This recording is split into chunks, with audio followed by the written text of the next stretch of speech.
Hey, welcome to Try This from The Washington Post. Try This is a series of audio courses to help you take on common challenges and learn something new without having to make a big-time commitment. I'm Cristina Quinn, and I'll be learning with you as we embark on a quest for joy.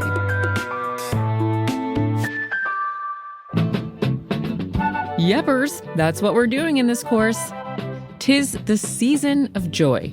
But with that expectation, we can feel stressed and weighed down with obligation.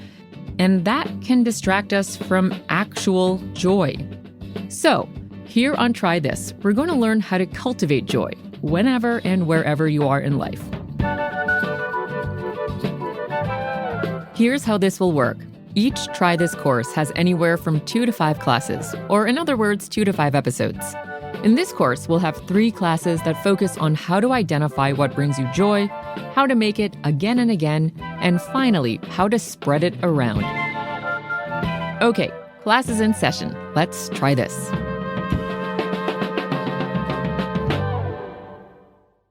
The things that bring any one person joy and happiness seem pretty arbitrary, right? Something that could spark joy for me may be a major snooze fest for you. For example, I love watching marching band videos on YouTube. But it turns out that the arbitrary nature of happiness doesn't preclude it from being a science. In this first class, we're going to really understand what makes us happy. I asked a happiness scientist to break it down for us. Happiness in life is generally feeling good, feeling satisfied with your life, and feeling like you matter. So that's how I think about happiness. My name is Emiliana Simon-Thomas, and I'm the science director at UC Berkeley's Greater Good Science Center. There isn't really a scientific consensus about how to define happiness versus joy. But at UC Berkeley, Emiliana and her team view happiness as an overall characteristic of life, rather than a bunch of positive feelings that we chase. Joy, meanwhile, can be a momentary experience or a lasting one. Emiliana gets into the nuance. In my view, happy as a term is a catch-all for lots of different really interesting and important positive states or emotional experiences that people might have. So you might be feeling pride. You might be feeling enthusiasm. You might be feeling amusement, right? You might be feeling affection. And it's actually really valuable to be more granular about those specific emotional states that you might be bucketing into this word happy. And there are a number of ways to measure an overall sense of happiness. But the most reliable one her team uses are self-report surveys. So somebody might say, hey, answer these questions. Questions like, some people are very happy in life and some people are not so happy in life. How would you characterize yourself on a scale of very unhappy to very happy? And from those questions, we'll calculate a score, and that will be what we use to determine or assess an individual's happiness. It's called the Subjective Happiness Scale, which has been used in many studies around the world. And in Emiliana's decades of research, she's found that there are 3 factors that contribute to a person's overall happiness. And some of those factors matter more than others. There is some genetic predisposition that configures a person's nervous system such that perhaps they just biologically produce more dopamine, or they have more dopamine receptors, or their serotonin pathways are more kind of routinely active or involved. And that's kind of what you're working with. Dopamine and serotonin are known as the happy hormones. They're neurotransmitters that help regulate mood and emotions. And Emiliana says that genetic factors shape about half of how a person experiences positive emotions and stressful situations. But the rest is influenced by lots of non-genetic factors, including context. Is it where you live? Is it how much money you have? Is it whether you're married or have children? Any number of things that we often think of, right? When we think, oh, well, I'll be happy if only I have X, Y, Z, or if I only check off these goals on my checklist. Yeah, context is part of the explanation why one person tends to report greater happiness in life than another person. But it's actually a really small proportion. It's usually around 10%. So this leaves roughly 40% that has to do with day-to-day behaviors, priorities, exercises, and activities. A lot of people walk the world thinking that happiness is out of their control, that it's their, biological endowment, it's their personality, and that's just the lot they have to live with. But nope, you have a lot more control than you may think. We'll explain after the break.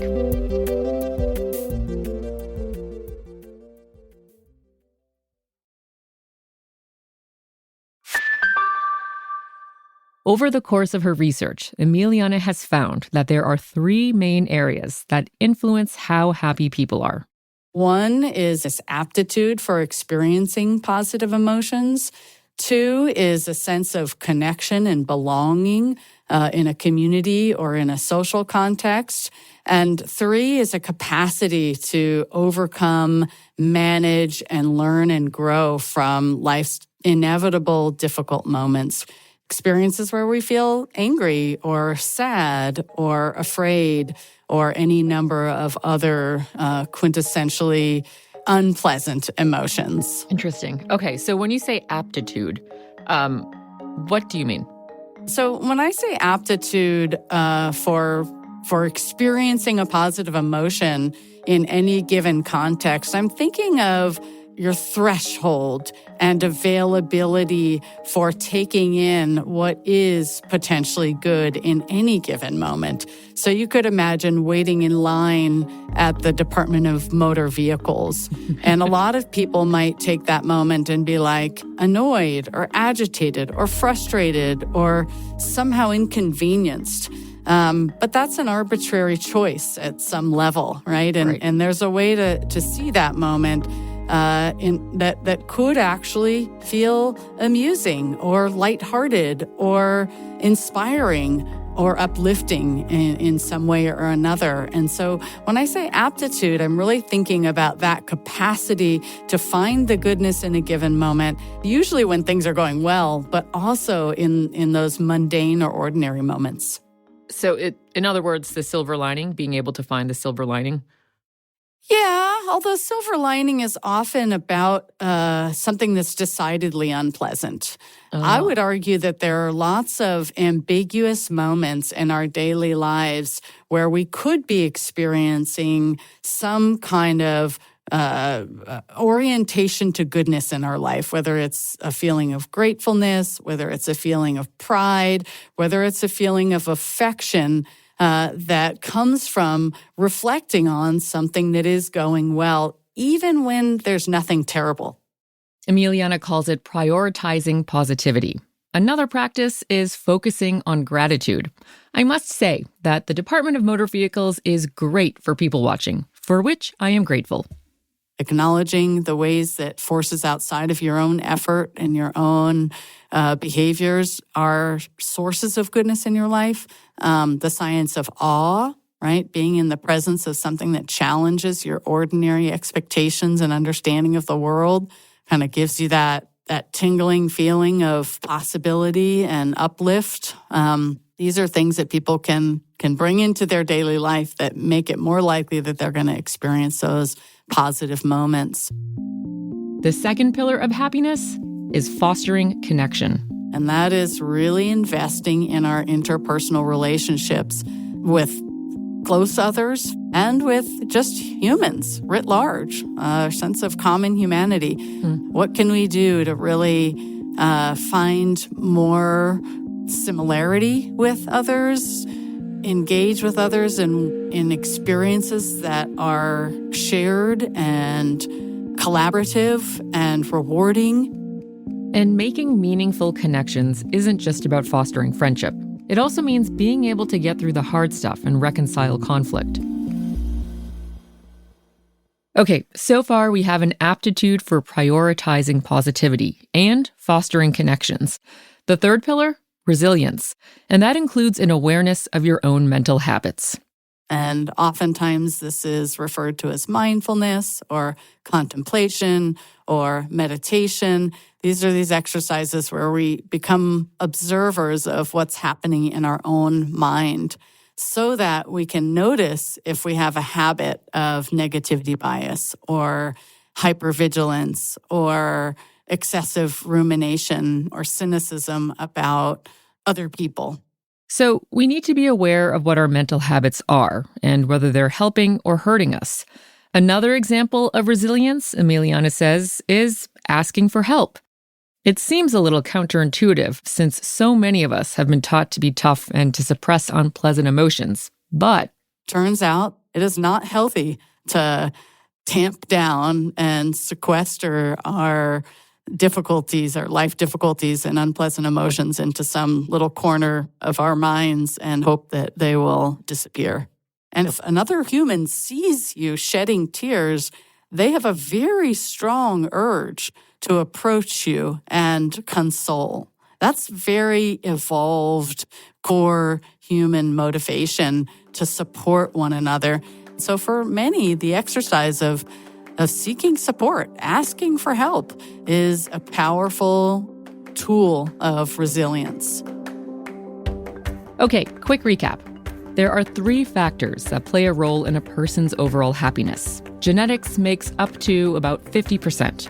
A modest 10% is context, as in, if I have a certain lifestyle, I'll be happy. That means a honking 40% all comes down to our day-to-day actions. So we really do have agency when it comes to creating our overall happiness. Huzzah!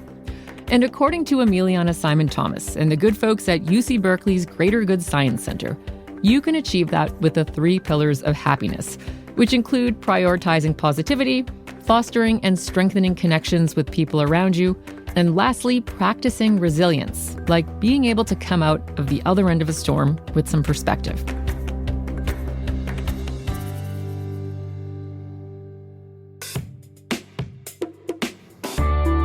That's it for our first class.